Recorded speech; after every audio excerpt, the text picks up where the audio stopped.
Agora vai. Aí, começou a gravar. Espero que dê tudo certo.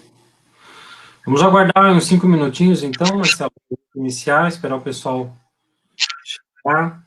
Michele, bem-vindo também. Tem o pessoal tem dois aqui que não estão com o nome, não sei exatamente quem são, mas sejam bem-vindos.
Bom, enquanto a gente aguarda um pouquinho, eu vou rodar um videozinho aqui, tá, gente,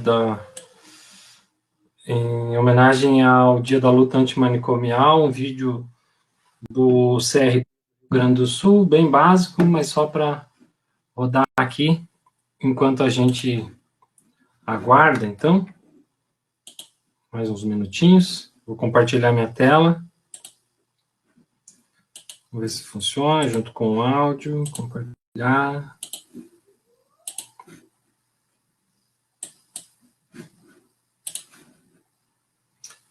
Estão vendo a minha tela?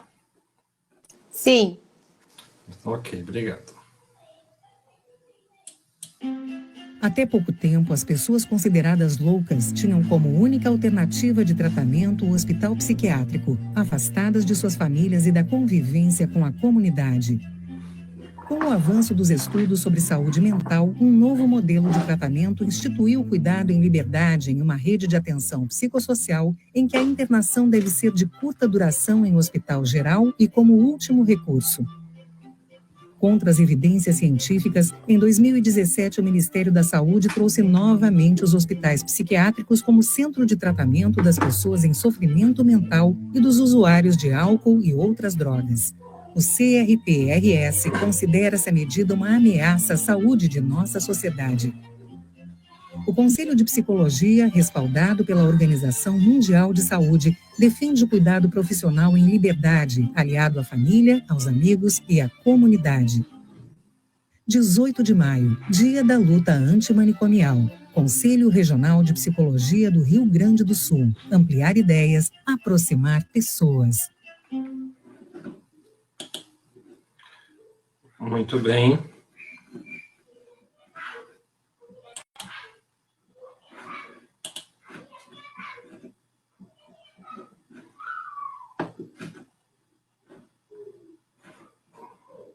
Já estamos na tela normal? Estão me vendo normalmente aí, pessoal?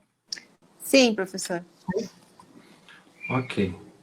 Vamos começar, então, aí depois o pessoal vai chegando, tá?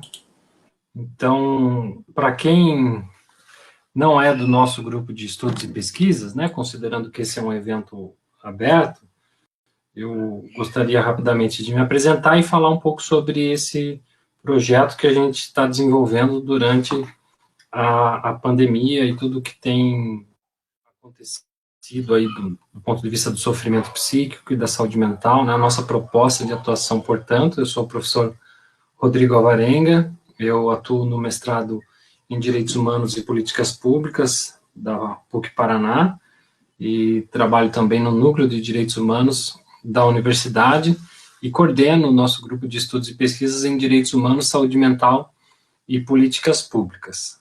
Considerando aí o momento da pandemia, da crise, de toda a necessidade e urgência que acaba demandando momentos como esse, nós criamos um projeto chamado Aldeia Solidária, com 2 eixos centrais, um deles o fórum de discussão aqui, o nosso fórum da aldeia, o Fórum de Direitos Humanos e Saúde Mental, e o outro, a constituição de uma rede de psicólogos e psicólogas para oferecer apoio psicológico para as pessoas que tiverem necessidade nesse momento tão grave, onde a dor da perda, do luto, a ansiedade, a preocupação com relação ao futuro, tantas inseguranças aí que aumentam os fatores de risco para o desenvolvimento de algum sintoma, de alguma psicopatologia. Então, nós fazemos parte do projeto Aldeia Solidária e esse fórum está dentro do projeto. É um momento de nós discutirmos, então, sobre os temas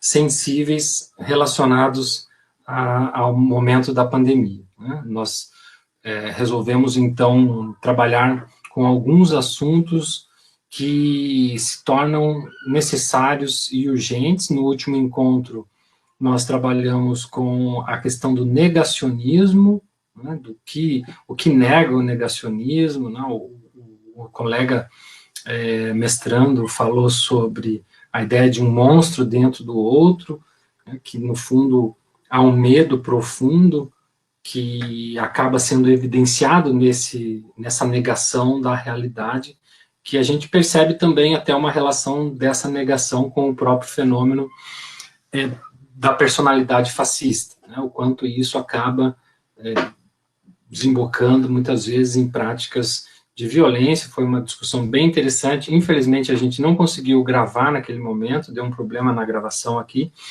e o convidado naquele dia, o colega Adriano, então ele fez um vídeo e postou sobre a questão do negacionismo. Está disponível aí na nossa página do fórum, onde eu acredito que vocês devam ter acessado o link, né? Então, em nome aí do grupo de estudos e pesquisas, eu gostaria de acolher a todos e todas, sejam muito bem-vindos, bem-vindas.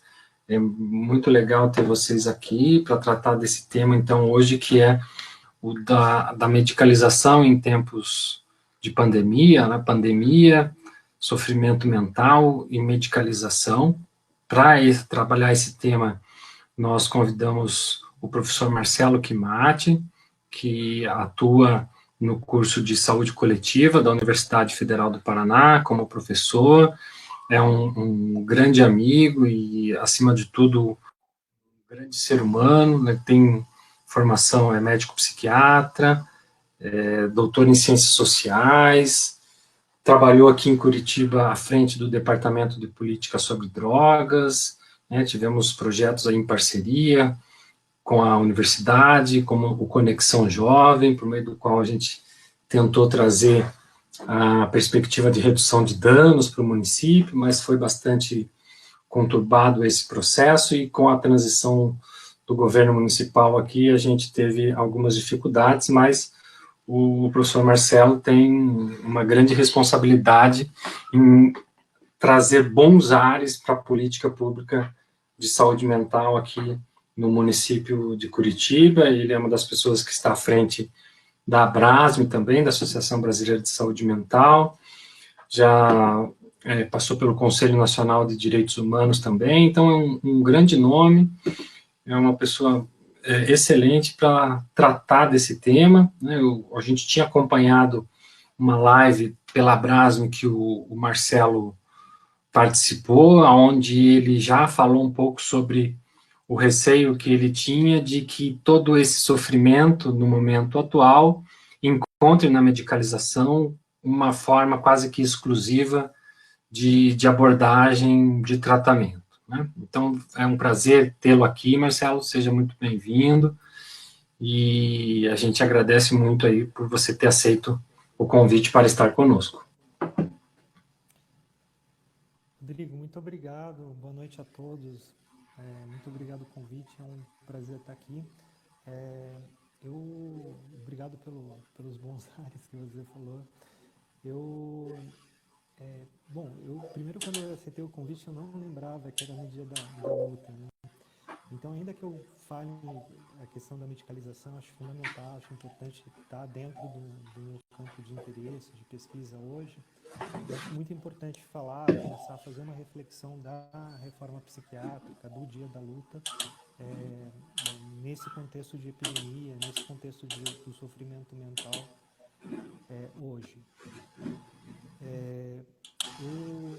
Eu acho que é uma coisa muito sociável a gente pensar entre política pública, do papel do Estado, como o Estado se comporta em relação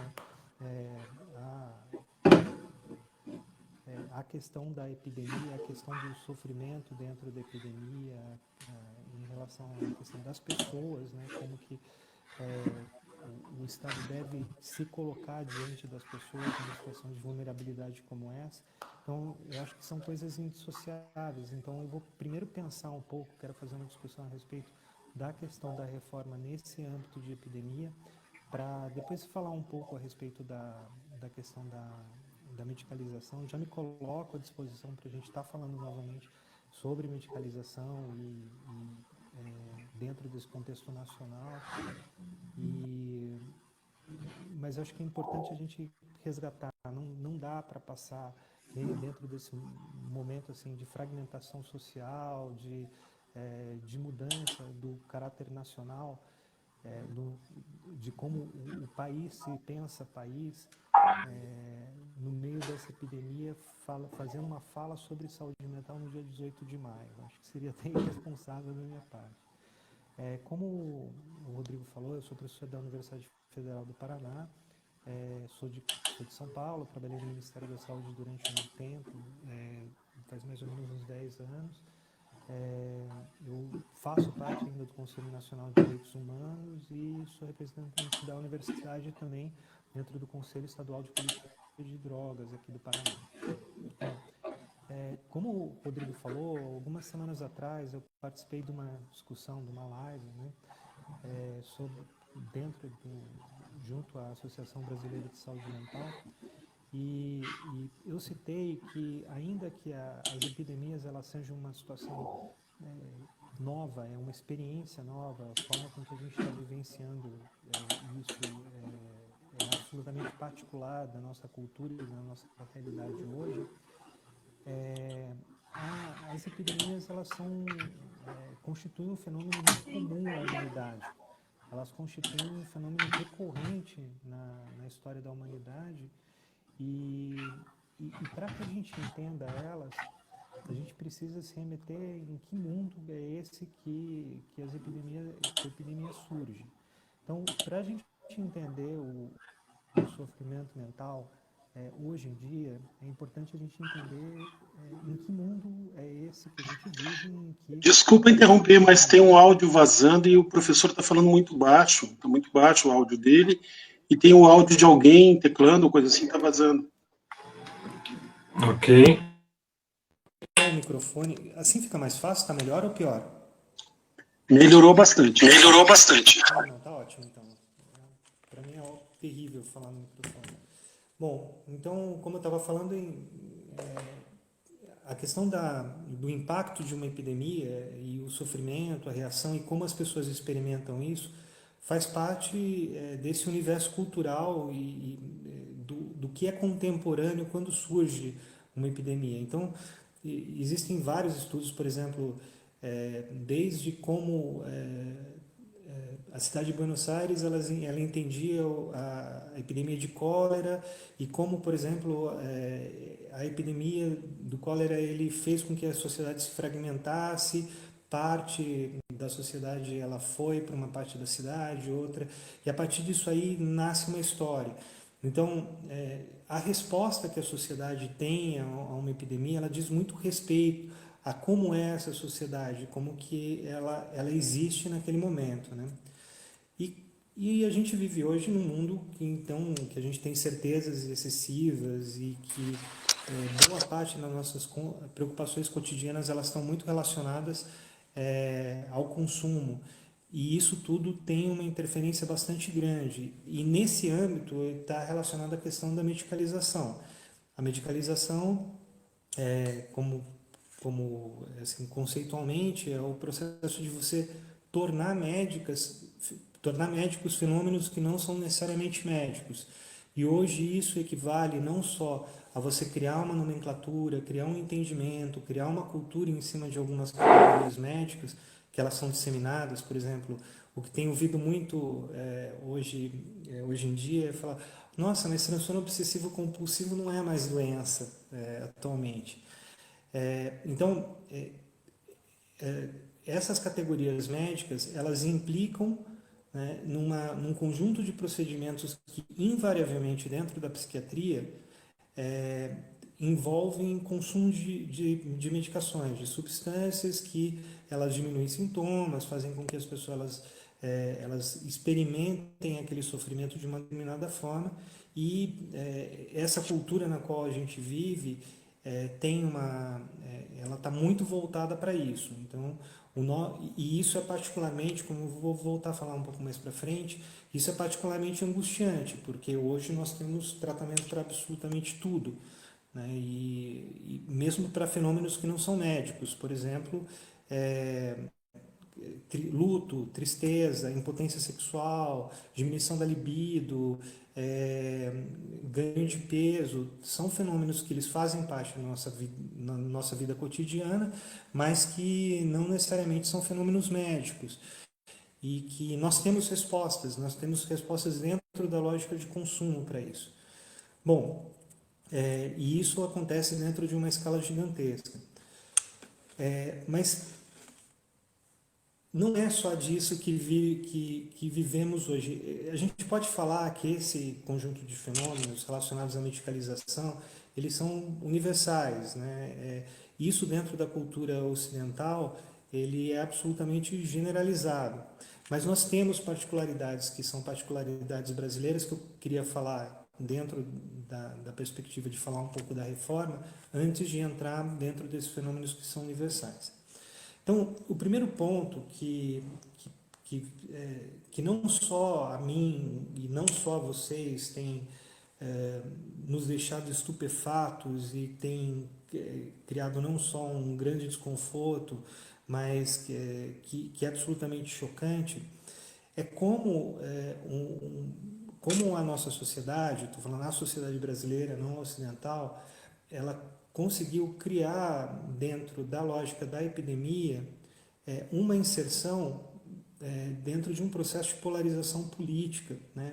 Polarização política de cultura, de entendimento histórico da sociedade brasileira, de entendimento do papel do Estado brasileiro dentro do fenômeno de uma epidemia. Então, se você encontra em vários movimentos nacionalistas ao longo da história várias situações nas quais você, a partir de um inimigo comum, seja um país, seja uma epidemia, seja uma mortandade, você consegue criar uma série de consensos dentro de uma sociedade, você consegue criar uma série de pactos, um contrato social que ele tem uma especificidade daquele momento, e nós não conseguimos fazer isso. Muito pelo contrário. Então, é muito chocante você estar vendo que a sociedade na qual você vive, ela consegue se fragmentar mais ainda dentro de um momento histórico como esse no qual a gente está vivendo. Um conceito, né, e que ele está muito relacionado à questão da saúde mental e está muito relacionado às teorias ligadas a Estado, é a noção de coesão social. Então, eu vou resgatar aqui um artigo de uma pesquisadora da Universidade Federal do Rio Grande do Sul, que chama Tatiana Secrete, que ela tem um estudo publicado em 2019 bem interessante, no qual ela faz um estudo multicêntrico, né, em 6 capitais brasileiras, na qual existe uma identificação muito forte, uma relação muito forte entre baixa coesão social e sofrimento mental, e esse sofrimento mental medido através de instrumentos padronizados e que eles fazem uma medida de sofrimento mental a partir de um ponto de corte, e a partir desse ponto de corte você tem um possível positivo para transtornos mentais. Então, isso quer dizer assim, quanto mais coesa uma sociedade, menos ela tem sofrimento mental. Então, tem vários estudos que eles falam a respeito disso, que desde a década de 60 é uma espécie de contradição, e ela deu origem a uma área da psiquiatria que a gente chama de psiquiatria cultural. Um estudo clássico disso, da década de 60, que ele identificou que pessoas que têm esquizofrenia, elas têm um prognóstico melhor, né, elas evoluem melhor em países na época, na década de 60, de terceiro mundo, né, um estudo multicêntrico enorme da OMS na época, e foi uma contradição que foi muito difícil de entender. Hoje, à luz da questão da medicalização, a gente entende que muitas vezes sociedades que medicalizam, né, como países, principalmente países ricos, né, e agora é um fenômeno generalizado, eles de fato faz com que essas pessoas hipermedicalizadas e por um tempo excessivo, elas tenham um pior prognóstico. Mas dentro dessa área da psiquiatria cultural, existe um entendimento que sociedades tradicionais elas têm mecanismos de redes de apoio mais intensas, mas redes de apoio que elas são mais potentes e que elas implicam de fato numa capacidade de inserção social dessas pessoas muito maior. Então o prognóstico acaba sendo melhor.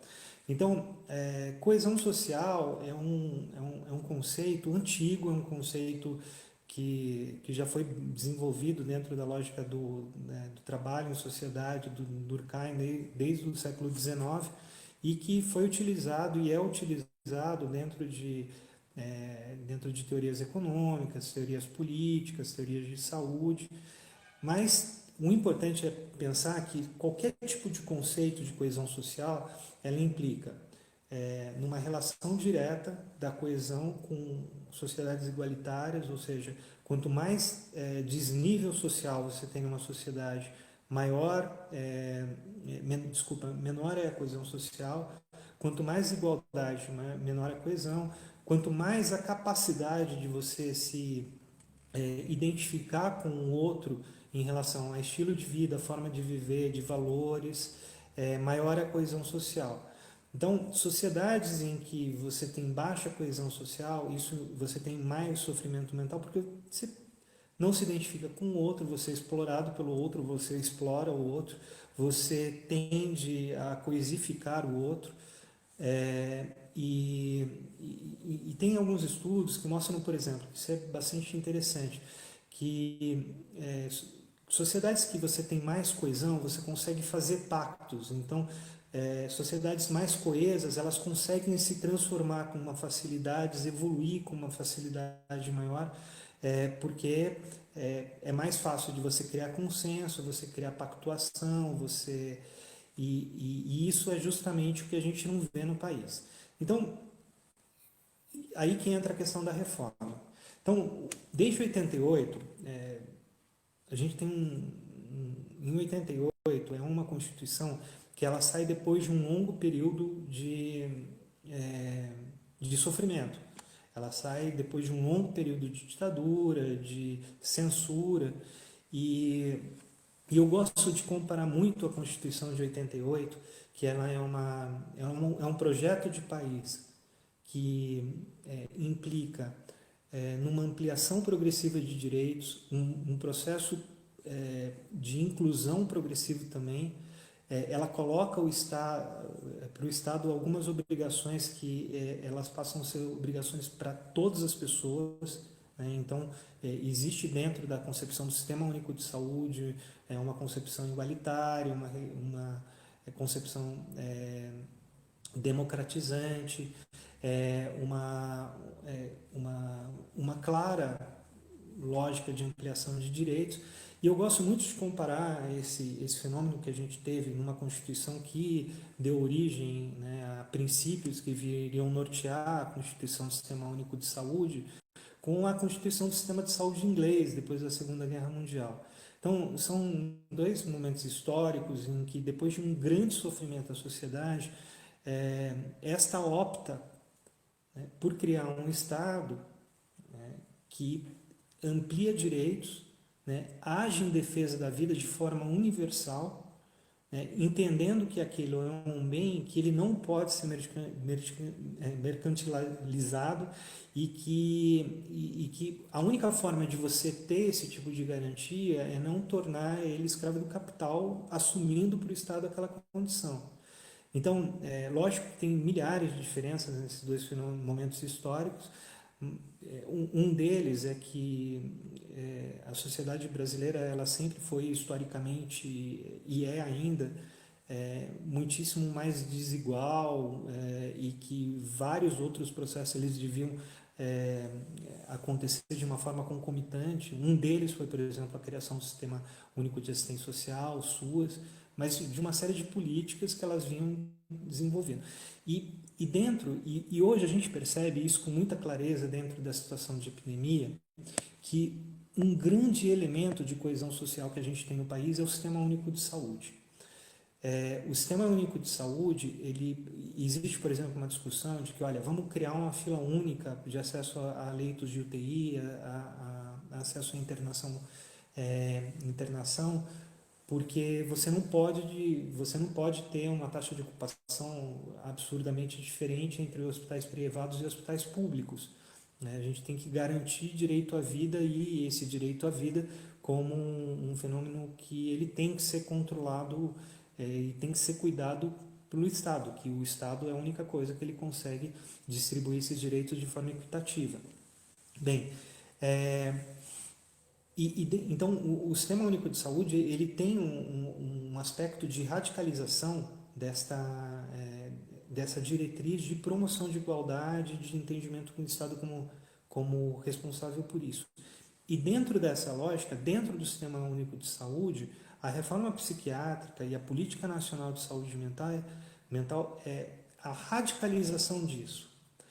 Se a gente for pensar o que a reforma psiquiátrica e a mudança da política de saúde mental ela criou ao longo desses últimos anos, a gente vai ver o quanto esse processo é radical. Então, vamos pensar, por exemplo, do programa de volta para casa. O programa de volta para casa é uma indenização que o Estado paga a pessoas que foram destituídas de direitos e direitos fundamentais da pessoa ao longo de décadas. E um dos critérios para as pessoas elas serem passíveis dessa indenização é um tempo mínimo que elas foram submetidas a isso. E essa lógica é uma lógica radical, porque ela modifica, né, alguma coisa que era caridosa, com muitas aspas, terapêutica e tal, num processo de destituição de direitos que as pessoas viveram durante décadas.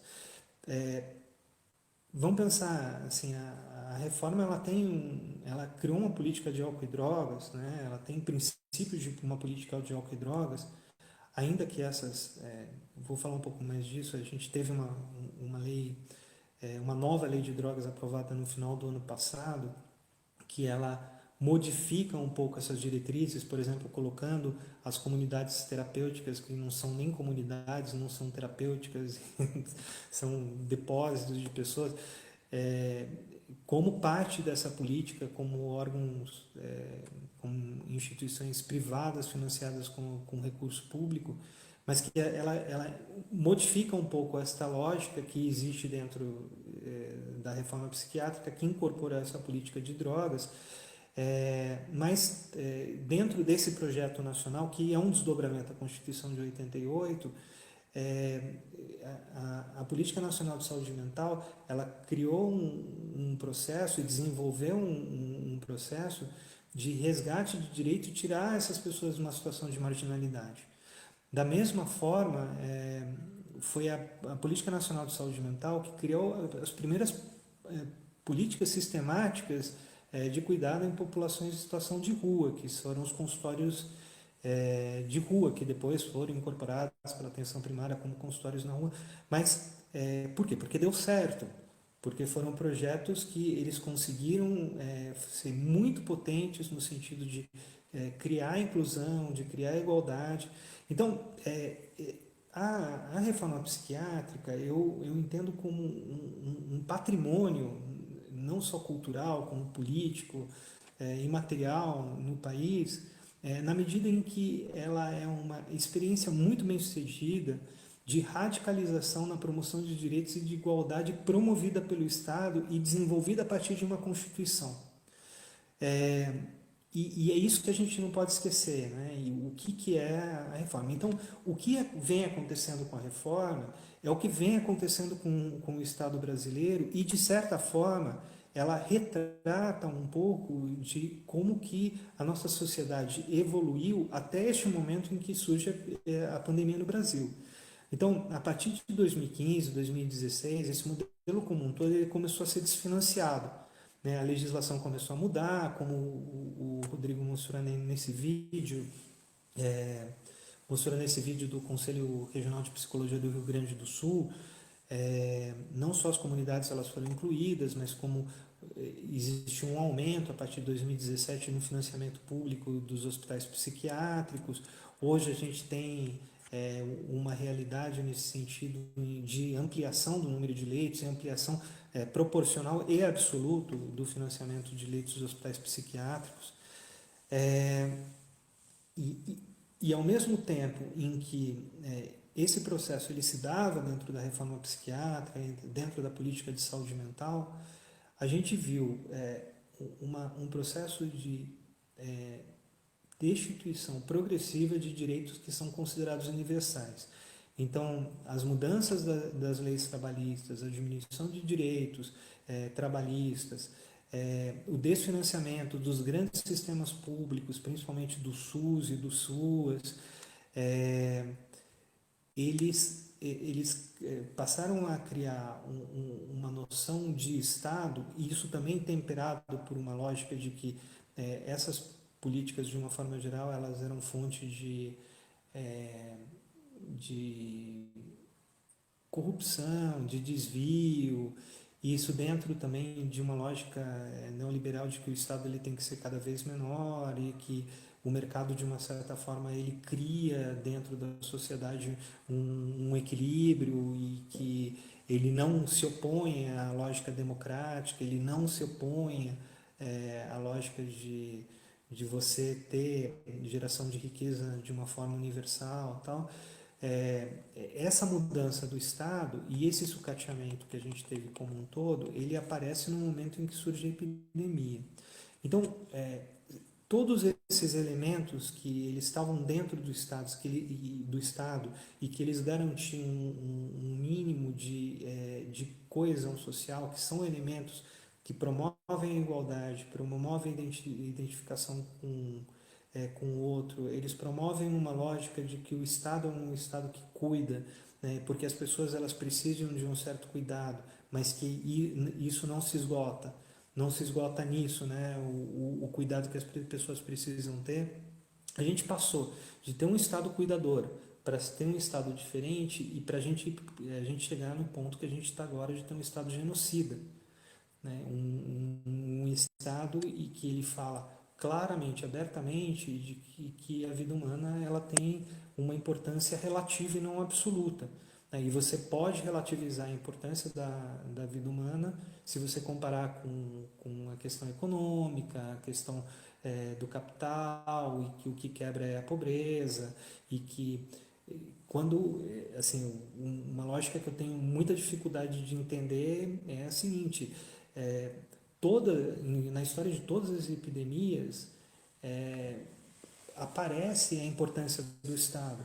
O Estado ele existe justamente para essas horas, né? A sociedade, a humanidade, ela se organiza em sociedade e demanda um Estado justamente para situações de penúria, de risco, de mortandade, de vulnerabilidade, como essa que a gente está vivendo. Então, eu acho que tem muita dificuldade de entender como as pessoas elas pleiteiam o direito ao trabalho, né, que é uma lógica, o direito ao trabalho, e não pleiteiam que o Estado lhes dê direito a se protegerem. Então, então assim, essa ação genocida do Estado, ela não se dá só numa lógica discursiva, ela se dá através da incompetência de fazer distribuição de renda, da incompetência de criar linhas de financiamento para pequenos empresários, para pessoas que estão fechando as portas, para se rever carga tributária em momentos de pandemia. Então, essa dicotomia que a gente vive hoje, né, assim, não, as pessoas têm que trabalhar ou as pessoas elas têm que se isolar, ela mostra essa fragmentação que o discurso do Estado está promovendo, mas isso é chover no molhado, que é uma análise que todo mundo vem tendo, né? Então, isso que a gente está vivendo do ponto de vista político, isso é uma particularidade nacional em relação ao sofrimento mental. Então, nós nos sentimos desprotegidos, nós nos sentimos ameaçados, e o que essa polarização cria é uma coisa muito doida, porque se você sai na rua, você se sente ameaçado pela parte da sociedade que não usa máscara, porque você sabe que essa parte da sociedade ela relativiza o risco que você e outro correm. Então, é uma coesão tão baixa que a sociedade percebe em si mesma uma ameaça, e a sociedade percebe em si, no Estado, uma ameaça também. E essa é uma particularidade nossa. Existem algumas outras particularidades que elas são universais ou que elas fazem parte da sociedade. Uma delas eu falei, olha, a gente tem uma noção de risco, né, no cotidiano da gente, que ele é totalmente medido.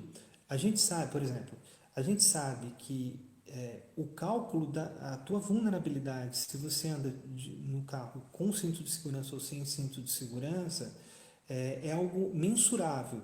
Essa diferença ela é medida. Você sabe qual que é teu risco quando você entra num avião. Você sabe qual que é o risco quando você... O risco que a gente vive, né, dentro dessa lógica de 70% das pessoas contaminadas, uma mortalidade de 4 a 6%, ela é um risco maior do que qualquer outra coisa e não tem cura. Né? Então, não é só o medo da morte, não é só a vulnerabilidade frente à morte. É uma vulnerabilidade frente à morte numa sociedade em que a gente está acostumado a não ter isso. E a gente vivencia isso um dia após o outro. Nós estamos acostumados a ter nossos riscos calculados, a ter a nossa vulnerabilidade calculada. A gente tá acostumado a ter práticas e condutas que são cotidianas e são incorporadas e que são norteadas pelo papel do Estado em relação aos nossos hábitos cotidianos e que diminui nossa vulnerabilidade. E de uma hora para outra, o mesmo Estado que diz para a gente usar cinto para diminuir o nosso risco de mortalidade de tanto por cento para tanto por cento, que coloca um limite de velocidade até um determinado ponto, porque sabe o quanto isso diminui o nosso risco de morte, esse mesmo Estado vai trabalhar. Tá? E essa é uma particularidade nacional. Quanto tempo eu tenho ainda, Rodrigo?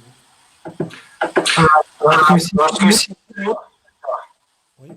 Para dar 5 minutos aí. 5 minutos aí, professor. Tá, então me dá 10. 10, tá bom. 10, tá bom. Tá bom, então. Então, dentro dessa lógica de medicalização ainda, a gente modula, né, os fenômenos que são habituais dentro da nossa vida, por exemplo, ter ruga. Né? É absolutamente fisiológico, né? E é absolutamente medicalizado, totalmente medicalizado. Isso implica, dentro dentro dessa sociedade contemporânea, há uma noção de controle. A gente tem controle da ruga. A gente tem controle, a gente não tem controle total, mas a gente tem um controle parcial. Enquanto a gente tem um controle parcial a respeito das rugas, a gente a gente vivencia as rugas de uma forma diferente. A gente, por exemplo, a lógica, olha, vou enfrentar o meu envelhecimento até um determinado ponto, depois de um determinado ponto mas enquanto essa ideia de enfrentamento existe, o controle ele está lá. A possibilidade de morrer, né, ela coloca uma impotência no cotidiano, ela enxerta uma impotência no nosso cotidiano que ela é absolutamente anômala, é um fenômeno anômalo. A gente não está acostumado a esse tipo de impotência, né? A aceitação da morte, por exemplo, é uma coisa que a gente vivencia a morte de um jeito completamente diferente hoje. Outra questão dessa impotência, que é um outro elemento de sofrimento mental, é que a gente não sabe o quanto que a gente vai ter que renunciar no nível de consumo. O consumo, em um dos textos que eu deixei como sugestão para leitura, ele fala a respeito disso. Ele nos diz quem nós somos. Hoje a gente é muito o que a gente consome. E isso tem um processo histórico, é um processo histórico que vem desde depois da Segunda Guerra. O capitalismo ele criou a principal identidade, a principal função, né, do indivíduo é ser um consumidor. Desde meados do século passado, o capitalismo ele vê a pessoa como um tal, e é uma das grandes engrenagens desse produção, consumo, a partir do consumo, identidade, a partir do consumo você norteia as suas relações sociais, e a gente entende isso como um fenômeno universal. Quem serei eu se eu não puder consumir o que eu vou consumir? E o que eu vou poder consumir depois disso tudo? Mas o que eu, só para finalizar e falar um pouco do que eu vim falar, acabei não falando muito, que é a questão da medicalização, eu acho que um dos principais efeitos desse processo de entender o sofrimento mental, o sofrimento humano como um fenômeno médico, ele está na incorporação de algumas categorias que são categorias médicas como formas de expressão e manifestação do que acontece. Bom, o primeiro ponto que eu acho que isso é péssimo e nos impede de entender o que nós estamos vivendo é o fato de que a psiquiatria trata esses fenômenos como fenômenos absolutos. Por quê? Porque ela parte de um princípio de que se você tem um determinado conjunto de sofrimentos ou um determinado sofrimento mental, este sofrimento ele decorre de um funcionamento equivocado que o teu cérebro está tendo, né? Se o teu cérebro ele não está funcionando direito e por conta disso você tem um determinado diagnóstico, não interessa o que você está vivendo. Então o psiquiatra hoje ele não tem muito um porquê de perguntar o que a pessoa está vivendo, como que são as suas relações pessoais, você está tendo algum tipo de problema hoje em dia. Por quê? Porque isso não interessa. Interessa se você tem um conjunto de sintomas. Então, você dá nome para o teu sofrimento como um sintoma, você transcrever esse teu sofrimento num sintoma e juntar esse conjunto de sintomas para você encontrar um significado que não está remetendo à tua vida, mas está remetendo a um diagnóstico, a uma categoria médica, ela esvazia isso tira isso do contexto e dá o significado mais raso que pode existir. E a Associação de Psiquiatria Norte-Americana já criou alguns protocolos de identificação, inclusive em crianças, de fenômenos de estresse pós-traumático, de criar situações de luto. Então, quando os psiquiatras falam, olha, você está vivendo um luto nesse momento, porque você não está conseguindo fazer... Não é que eles estão falando de um fenômeno psicológico de perda de adaptação, eles estão falando de um diagnóstico medicalizável.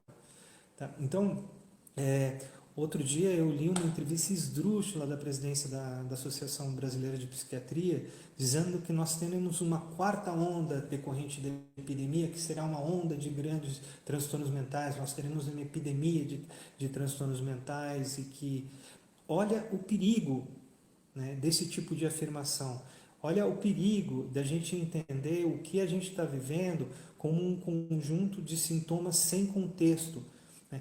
Isso esvazia toda a nossa discussão a respeito de como a sociedade brasileira está vivendo, que tipo de desafios que a gente tem em relação à nossa sociedade, que transformações que a gente tem que fazer, não só em relação aos nossos hábitos, e nossos gostos, nossos consumos e tal, mas que tipo de sociedade que a gente tem de promover, de transformar, que sociedade de Estado a gente quer chegar a partir dessa experiência que a gente está vivendo. E assim, se a gente está pensando a epidemia como um fenômeno humano, como um fenômeno que ele se repete periodicamente na história da humanidade, existe uma disparidade com o nosso momento civilizatório e a forma com que nós estamos enfrentando isso. Quando eu olho os relatos do que está acontecendo na Argentina, eu fico pensando assim, em que momento, nesses últimos anos, eles pularam 500 anos na nossa frente?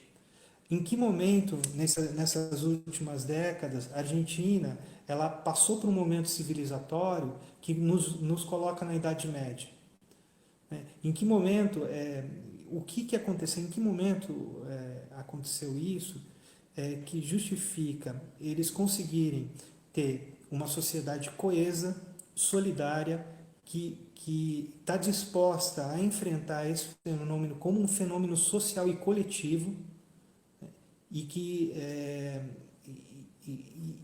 que óbvio, né, tem resultados absurdamente diferentes do nosso, né? Taxa de mortalidade, a economia deles vai ser resgatada muito mais precocemente. Então, nós estamos vivenciando isso de uma forma muito aquém da nossa tecnologia, do que a gente conseguiu produzir como sociedade. Então, essa é a reflexão que a gente tem que ter, e essa é uma reflexão necessária, porque nós vamos enfrentar novas epidemias. Isso que a gente está vivenciando hoje, ele vai se repetir. Ele vai se repetir, muito provavelmente, em algum grau, né? E aí eu falo como médico de saúde coletiva. Né? Essa epidemia ela vai se repetir. A não ser que a gente consiga ter uma vacinação maciça e essa vacina ser descoberta, mas todos os anos a gente vai ter uma variabilidade desses vírus. Isso abre um precedente de várias arboviroses elas virem a aparecer do mesmo jeito que apareceram outros coronas, mas que nossa densidade demográfica, a forma com que a gente interage com a natureza, a gente vai ter outras epidemias e as próximas gerações vão ter epidemias. E qual que é a sociedade que a gente está criando, né, e que a gente está reproduzindo para que essa epidemia as próximas epidemias elas sejam enfrentadas de uma forma diferente. Tá? Então, parar por aqui para a gente discutir. Tá, ok. Muito obrigado, Marcelo. Valeu aí pela sua participação, pela sua fala. No Dia da Luta Antimanicomial, realmente uma fala muito importante, considerando que a medicalização ela é só uma parte daquilo que é muito mais abrangente, que são as nossas questões políticas, né, que acabam pautando as políticas públicas e aquilo que a gente vê como retrocesso também na política de saúde mental. Né? Eu vou deixar uma pergunta aqui para você pensar, e passar a palavra para os colegas, ver o que eles querem falar, refletir ou perguntar. E, na verdade, a minha questão, assim, é bem objetiva, né, pensando na sua posição como médico também, diante de um sofrimento mental gerado a partir de inúmeras circunstâncias, aí como você falou, tem como suportar sem droga, Marcelo? Sem remédio? Sem álcool ou outras drogas?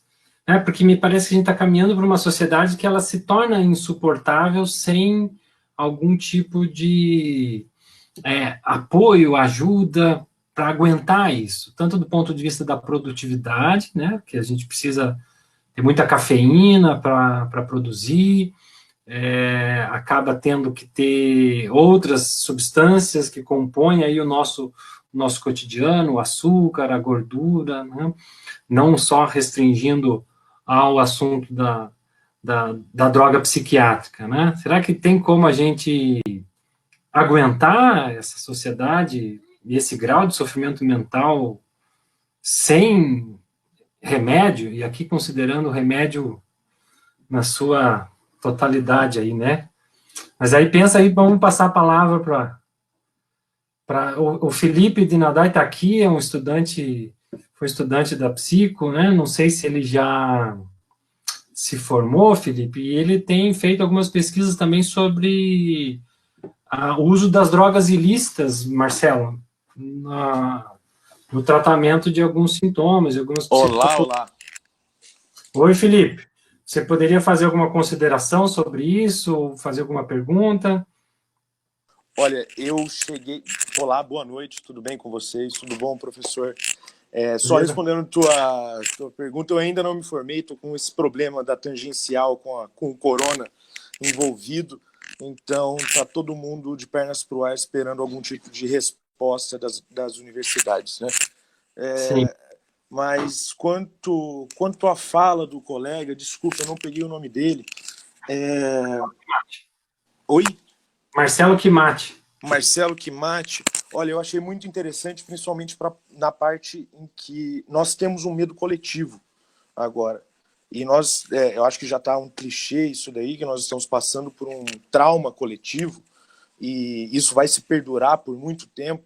Eu acho que daqui uns 100 anos nós ainda teremos os remanescentes, né, dos neuróticos por limpeza, como nós temos ainda hoje os remanescentes dos neuróticos por limpeza da gripe espanhola, que com certeza essas práticas foram passadas para mais e para mais, porque isso vai continuar com a gente. E nessa infelizmente eu cheguei no meio da fala dele também, eu estava numa outra live quando eu estava conversando com você, professor. E infelizmente eu não vejo como a gente vê um mundo sem o uso de substâncias, principalmente substâncias que já têm sido utilizadas há muito tempo, né? Substâncias, no entanto, seguras em suas doses corretas, digamos, em seus usos corretos, em seus usos... não quero falar corretos de novo, mas em seus usos... Equilibrados. Equilibrados, exatamente.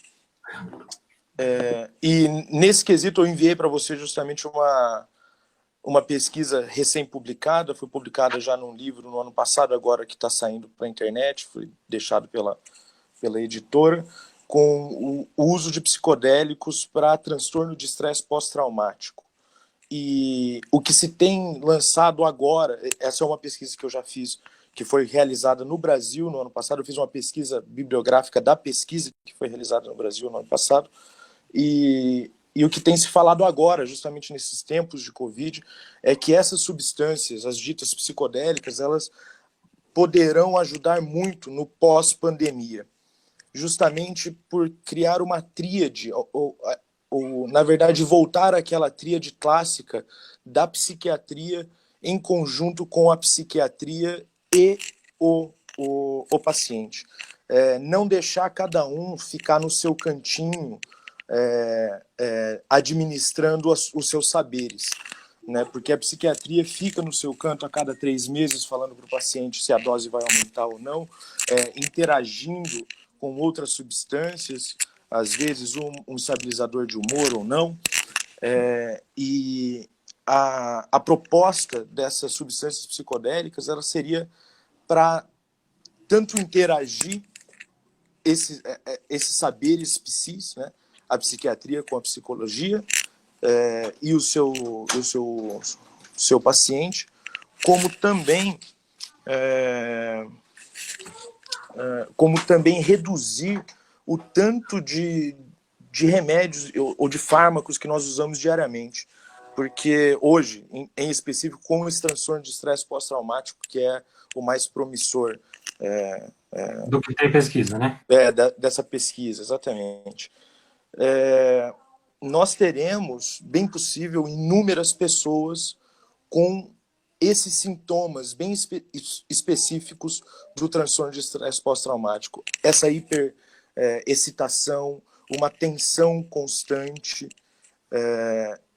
E qual que vai ser a solução? A solução que a gente já tem há muito tempo, que a gente tem dos anos 90, importar uma solução de 30 anos atrás, que é Prozac para todo mundo, diariamente, e aí, quem sabe, um lítio para dar uma rebatida, diariamente para todos.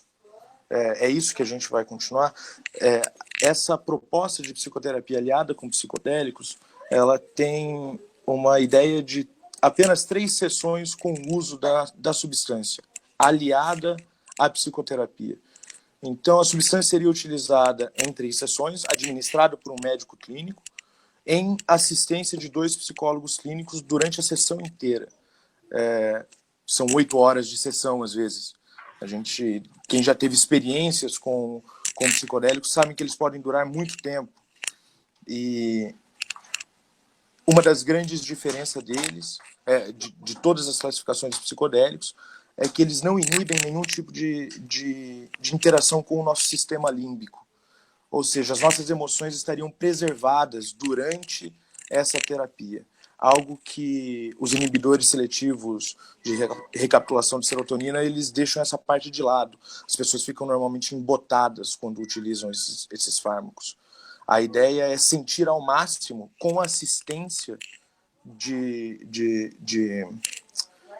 psicoterapeutas preparados e um médico clínico também preparado, durante 3 sessões, e depois nunca mais, um tchau e benção para pelo menos aquele problema. Essa é a ideia. E tem sido eficaz. O FDA já aprovou para a fase 3 de clinical trial, né, dos testes clínicos.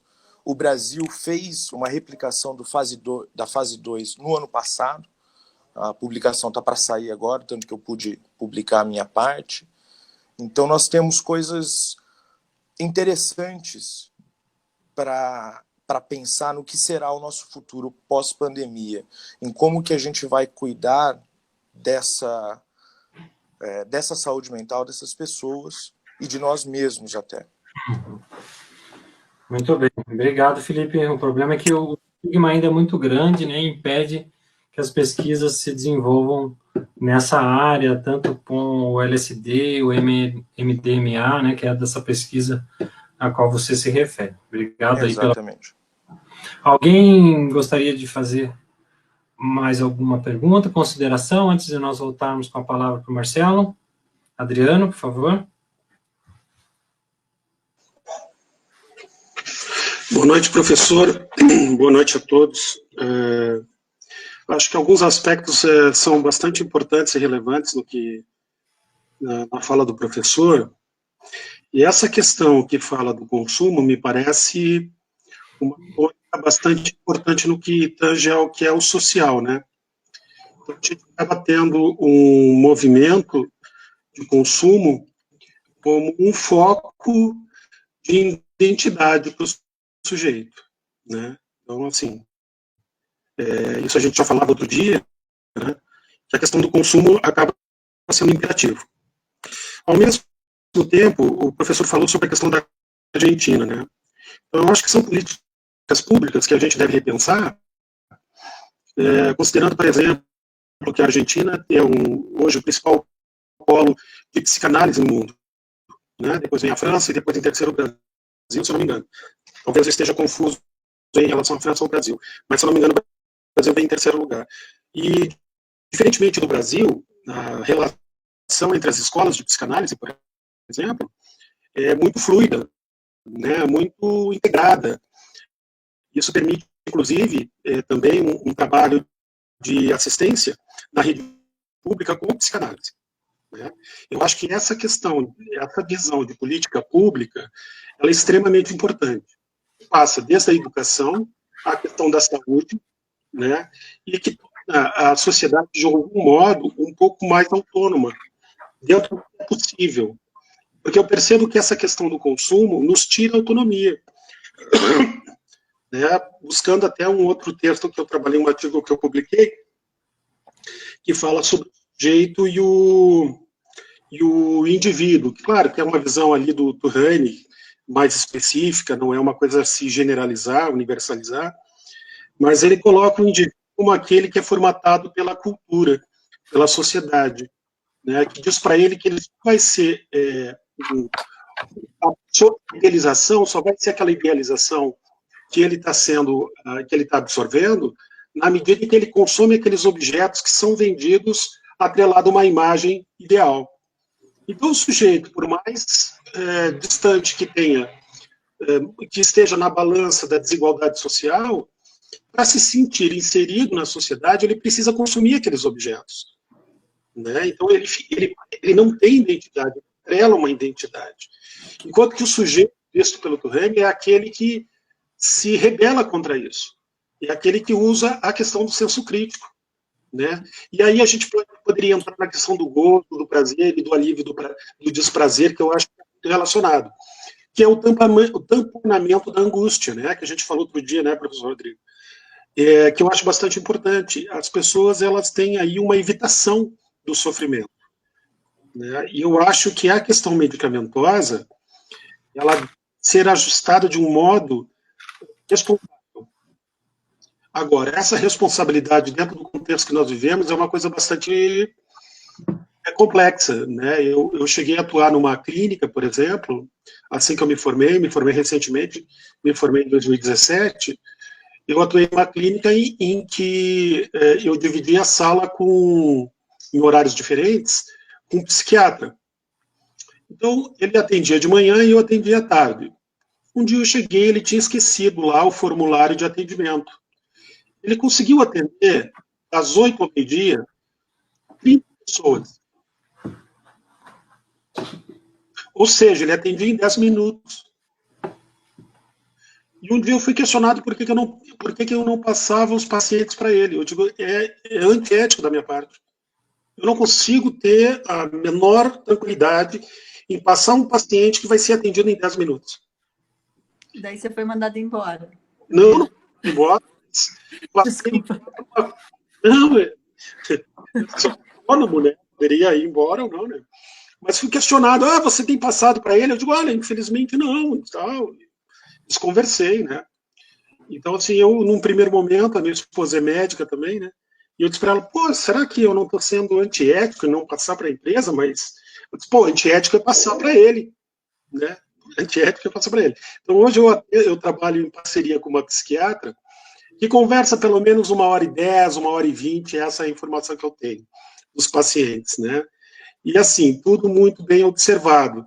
A gente vai explorar todos os caminhos de solução que a gente pode, né? Sobretudo no espaço clínico, né? Então, só para fazer um acréscimo aí dentro do que a gente está falando, da questão da luta antimanicomial, né? Porque a questão do medicamento também pode ser uma forma de guarnição, de aprisionamento, mas tudo isso tem que ser visto com muita responsabilidade. Eu acho que o que falta hoje é a responsabilidade. As pessoas, elas estão implicadas nas coisas, mas elas não bancam as escolhas que elas acabam fazendo. E muito em virtude de um movimento automático, que a gente fala dessa questão do consumo, por exemplo. Né? E essa era a minha contribuição, não quero me expandir muito. Muito bem, obrigado, Adriano. Dani, você quer fazer alguma consideração? Eu vou tentar ser bem breve. Eu só queria comentar. Boa noite para todos. Meu nome é Daniela, Boa sou noite. psicóloga. E eu queria. Desculpa a brincadeira, Adriano, mas não aguentei. Tive que. Que eu concordo plenamente com você. Acho que seria antiético passar a pessoa para, né, passar o paciente para aquele psiquiatra. Eu achei muito bacana quando o Dr. Marcelo aí falou sobre a questão da sociedade, né? Que a gente precisa pensar qual é a sociedade que a gente está vivendo, né? Então, eu acho que a gente está tendo esse momento e nós, como profissionais de saúde, eu acho que é uma reflexão muito importante para a gente. Então, quando a gente está pensando em estratégias de enfrentamento, de como a gente vai fazer o acompanhamento, de que tipo de tratamento, de medicalização, de drogas lícitas ou ilícitas, né? Eu acho que, para mim, fica uma questão assim. Eu não sou uma pessoa que estuda muito a questão da medicalização, porque tenho, sim, uma, assim, né, uma resistência a isso, então não é uma coisa que eu estude muito, mas é que eu sempre penso do ponto de vista de qual é o nosso papel com essas pessoas, né? Discordando um pouquinho, ou fazendo, não sei se discordando, mas fazendo um adendo ao que o Felipe colocou ali antes, quando ele fala que a gente está passando por um trauma coletivo, assim, a gente dizer isso já é uma forma da gente problematizar, como se o outro daí vai precisar ser tratado por alguém, né? Então a gente está passando por um sofrimento coletivo. Vai depender de como a gente lida com isso, se traumas virão a partir disso ou não. Mas Perfeita nesse momento a gente está colocação. passando por um sofrimento coletivo, né? Então a gente tem que pensar qual é o nosso papel ali. E eu acho que isso é muito importante, né? Por isso que eu achei bacana isso que o Marcelo falou sobre a questão de que sociedade nós temos, né? E qual é o nosso papel enquanto profissionais de saúde nessa sociedade.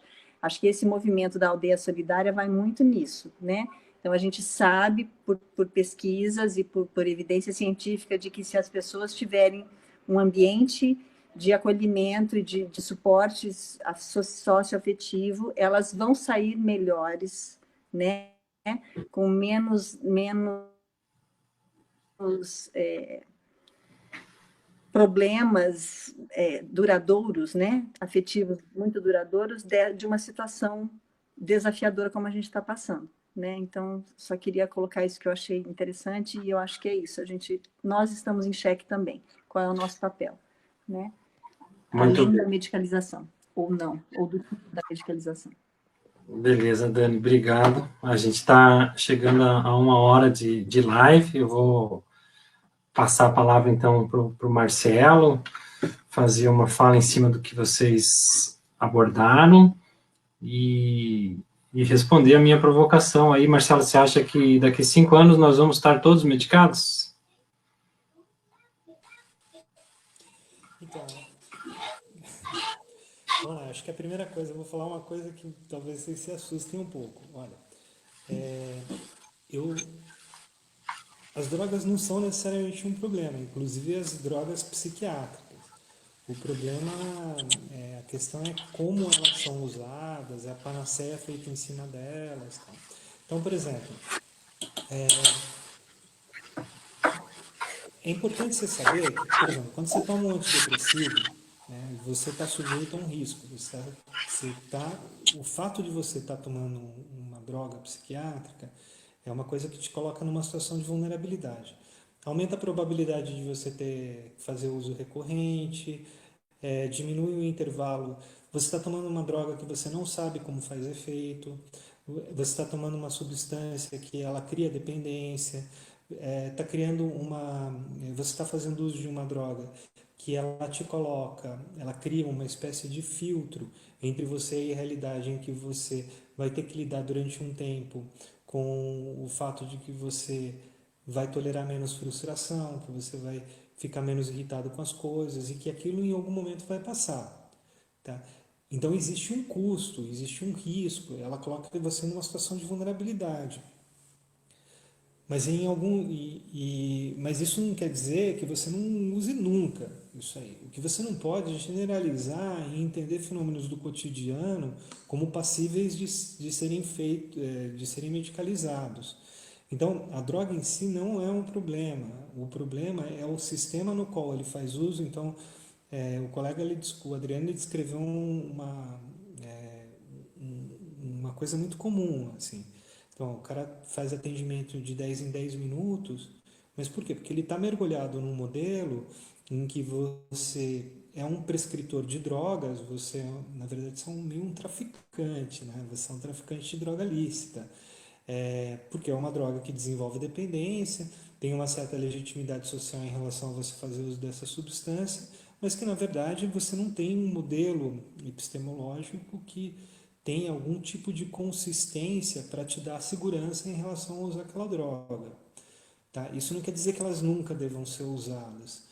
Mas talvez esse modelo que nos ajude a nortear a prescrição delas seja um modelo que é absolutamente insuficiente, porque ele não tem nenhum tipo de consistência. E, ao contrário, ele é feito em cima da lógica da prescrição. Então, existe uma determinada situação de risco, de vulnerabilidade, em que o risco que a pessoa está correndo, ela, se você pesar, tem sentido ela fazer uso de uma determinada droga, ok. Mas, assim, seguramente isso é infinitamente, o número de pessoas que tem esse tipo de demanda é infinitamente menor. Né? A gente vai estar usando, todos nós estaremos usando drogas diante de muito mais de um fenômeno cultural, né, de a gente aderir ou não a este modelo de entendimento de sofrimento, etc., e as nossas relações elas estarem mediadas por conta disso, em função e aí a gente fazer parte de um modelo, a gente incorporar um modelo cultural que seja convergente a uma prática social de uso de droga lícita prescrita por um psiquiatra que vai conversar 10 minutos com você. Tá? Isso é uma prática social que faz parte de você ter uma adesão a esse modelo. Okay? Então, não é uma questão absoluta. Agora, desculpa, como que é o nome do colega que está participando de um estudo com uso de alucinógeno, de LSD? Que eu não Felipe. Felipe, isso. Felipe, eu não acho que, infelizmente, nós nunca nos livraremos das drogas, elas vão fazer parte da sociedade e tal. Eu acho que, felizmente, nós sempre teremos drogas, porque isso faz parte da existência humana. O homem sempre esteve exposto a drogas, ele sempre esteve exposto a substâncias que mudam a experiência dele em relação à realidade. Isso tem uma densidade cultural enorme. O que seria da Borgonha sem o vinho? O que seriam o uso de drogas ou a forma com que se usa drogas, eles são muito mediados pela cultura, mas existem formas tradicionais de uso de substância que elas estão intrinsecamente ligadas à cultura. Então, é muito difícil você pensar o que seria o happy hour sem tomar cerveja. Não que eu tome cerveja, mas a droga em si não é um problema. A questão é como que você utiliza, para que você utiliza, a forma com que você utiliza e qual que é o universo cultural no qual você está imerso dentro daquele consumo. O consumo de uma substância ele tem que fazer sentido, ele tem que remeter a uma cultura. Ele não pode, não tem sentido ele substituir alguma coisa, ele tem um significado em si. Quando uma pessoa ela desenvolve uma dependência, ela faz um uso compulsivo que aquilo tem um significado de uso em si. Né? Ele deixa de estar inserido dentro de uma relação social, de um conjunto de relações sociais, perdão, deixa de estar inserido dentro de um contexto ritualizado, alguma coisa assim. Um happy hour com cerveja é um ritual. Né? Um happy hour assim, o uso do café num encontro num encontro em que você senta para tomar café com um amigo, é um ritual. Esses rituais, ele tem o uso de drogas como algo intrínseco a eles. Isso aí faz parte de uma riqueza cultural que é intrínseca à humanidade, né? Ser humano é usar drogas. A humanidade, ela incorpora isso dentro de situações ritualizadas e que não tem problemas em si. A questão é como você... Então, por exemplo, qual que é a diferença de você fazer uso de fluoxetina, que é uma droga sintética, e você tomar uma taça de vinho? Não estou falando dentro desta lógica, né? Você tem você tem historicamente um acúmulo de conhecimentos em relação a essa substância que é perfeitamente compreensível a partir de que momento que ele passa a ser sem significado, ele passa a ser um risco para a pessoa. A gente não sabe isso em relação à fluoxetina. A gente não sabe, agora a gente está começando a saber em relação à fluoxetina. Então, as drogas em si não são problemas, o problema é o contexto. E assim, eu gosto muito de comparar, porque a relação que as pessoas estabelecem com as drogas não é muito diferente das relações complicadas que a gente tem na vida. Assim, ao longo da vida da gente, a gente tem vários relacionamentos que eles nos trazem coisas boas, mas no balanço geral aquilo nos faz muito mal. E a gente tem muita dificuldade de lidar com isso, né? E existem situações de uso de droga que são coisas muito parecidas. Eu acho que uma coisa que a gente tem que fazer antes de dissociar o mundo entre usuários de droga e não usuários de droga, usuários problemáticos e usuários não problemáticos, é a gente tentar entender o fenômeno da relação que a pessoa estabelece com a droga como relações que as pessoas estabelecem ao longo da vida em algum momento com outras pessoas. Então, relação de dependência é alguma coisa que a gente desenvolve ao longo da vida em diversas ocasiões, em diversas situações.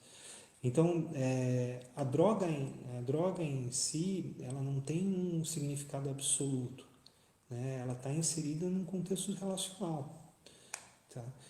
Então, nisso eu incluo também um pouco da questão do uso de psicotrópicos. O que a gente não pode ter é esse sistema no qual o consumo e a prescrição estão imersos, em que eles destituem as coisas de significado, eles criam uma epidemia dentro de uma lógica de acúmulo de capital. Então, isso é muito diferente.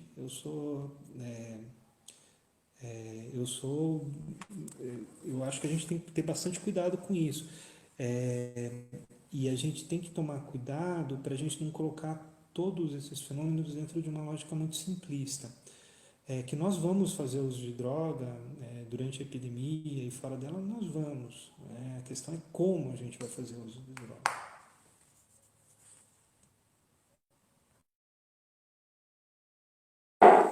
Ok? Muito bem. Muito bem.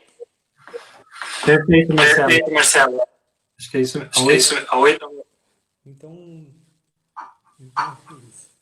muito obrigado o convite, viu, Rodrigo?